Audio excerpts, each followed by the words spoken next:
आइल हनुमान बाटे काराकाट में बन के पवनवा आइल हनुमान बाटे अब बटन दबाई दिया बटन दबाई दिया कोई चीज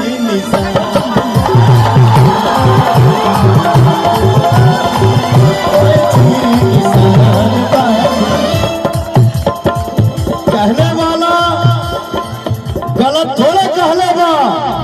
हमारे बड़े बुजुर्ग कह गए हैं बेटा मानो तो देव नहीं तो पत्थर। एक बिहारी सबका शेड्यूल लग गया है यहाँ पे। आज ये हेलीकॉप्टर लैंड होगा, कल वो लैंड होगा, कल आपका आशीर्वाद जिंदाबाद। और मीडिया से हमारे जितने भाई हैं सबको मेरा प्रणाम, जितने यूट्यूबर भाई हैं सबको प्रणाम। काराकाट में बन के पवनवा आइल हनुमान बाटे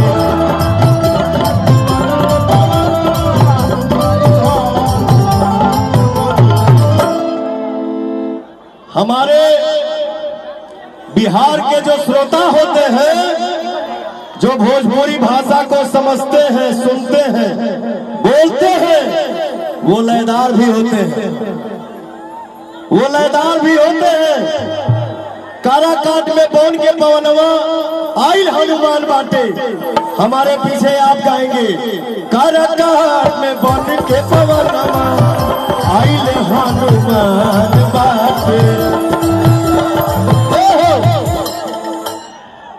और गावा बटन दबाई दिया बटन कोई चीज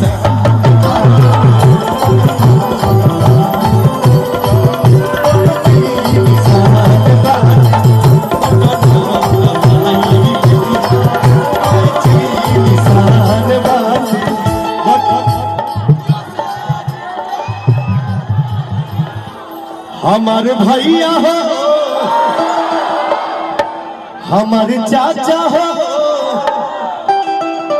हमार बहिनी हो, पवनवा के जिताए संसद बन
बोल कुछ बोल मांगो के आशीष गलिए गलिए बात ले खलिए बात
काराकाट की लोकसभा में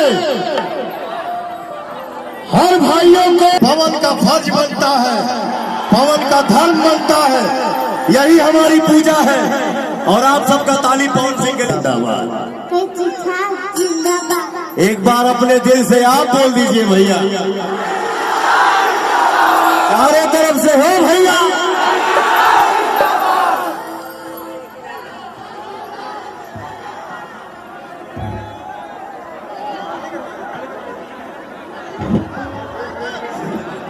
अरे मंच के स्थिति गड़बड़ा गया है। आप लोग कम से कम कीजिए मंच का वजन कम कीजिए। हम सभी लोगों से आग्रह कर रहे हैं, निवेदन कर रहा हूँ, मंच का वजन कम कीजिए। अरे मंच रुका हुआ है, अपनी का मंच नीचे होइए। क्या बोलना चाहती हो, बोलो। मंच को मैं ये चाहती हूँ कि आप सांसद बन करके और जितना भी कचरा है सब हटा दीजिए भैया, और कुछ नहीं। हमारे साथ बहुत गलत हो रहा है। एक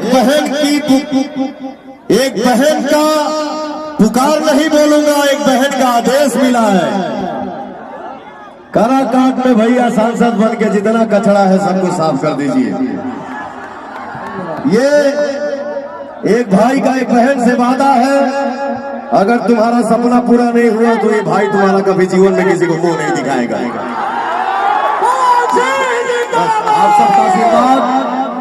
आप सबका आशीर्वाद मेरे सर पे रहे, बस। बोलो। मैं ये चाहती हूँ कि आप जीत करके एक माँ को न्याय दिलवा दीजिए मेरे भाई, क्योंकि मैं बहुत दिन से भटक रही हूँ। मुझे कोई सही रास्ता नहीं दिखा रहा है और ना ही मेरा कोई काम कर रहा है। मेरे भाई आप ही हैं जिससे मेरा बहुत ज्यादा आस है। तुम्हारा परिवार अगर सही है तो तुमको न्याय मैं दिलवाऊंगा, ये मेरा वादा है। खुश रहो, मस्त रहो।